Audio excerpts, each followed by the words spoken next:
Khamgaon MIDCत LPG gas गळतीवरील महा mock drill यशस्वी। जिल्हा प्रशासनाच्या आपत्ती सज्जतेची प्रभावी चाचणी, विविध यंत्रणांचा समन्वय।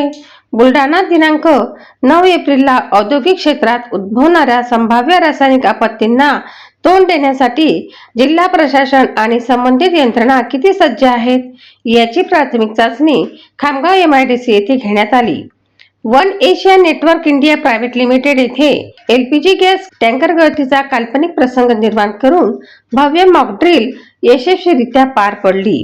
जिल्हाधिकारी यांच्या आदेशानुसार व निवासी जिल्हाधिकारी यांच्या मार्गदर्शनाखाली दुपारी सुमारे 11:30 वाजता कंपनीच्या टँकर लोडिंग परिसरात गॅस गळती झाल्याचे दृश्य तयार करण्यात आले। घटना लक्षात येताच कंपनी व्यवस्थापनाने तातडीने जिल्हा नियंत्रण कक्षाशी संपर्क साधला।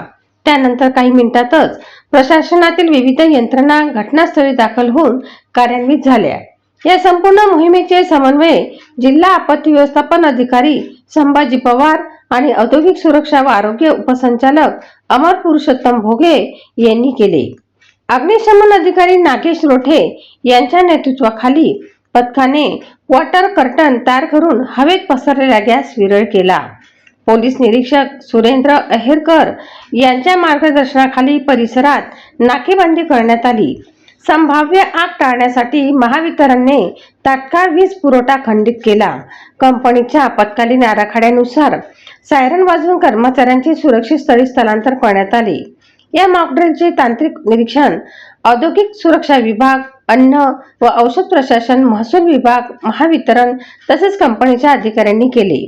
मॉकड्रिलचा उद्देश LPGच्या गॅस गळतीसारख्या गंभीर परिस्थितीत विविध शासकीय यंत्रणांमधील समन्वय, प्रतिसाद वेळ आणि आपत्कालीन व्यवस्थापनाची कार्यक्षमता तपासणे हा या सरावाचा मुख्य उद्देश होता। तसेच प्रत्यक्ष आपत्तीच्या वेळी गोंधळ टाळून जीवित व वित्तहानी कमी करण्यासाठी प्रभावी उपाययोजना कशा राबवाव्यात याचे प्रशिक्षण देण्यात आले। या यशस्वी मॉकड्रिलमुळे खामगाव औद्योगिक परिसरातील सुरक्षिततेबाबतचा आत्मविश्वास अधिक दृढ झाला असून जिल्हा प्रशासनाच्या तत्परतेचे सर्वत्र कौतुक होत आहे। मोहिमेच्या शेवटी वन एशिया नेटवर्कच्या वतीने सर्व सहभागी यंत्रणांचे आभार मानण्यात आले। युवा क्रांती न्यूज साठी शीतल निकम, शेगाव।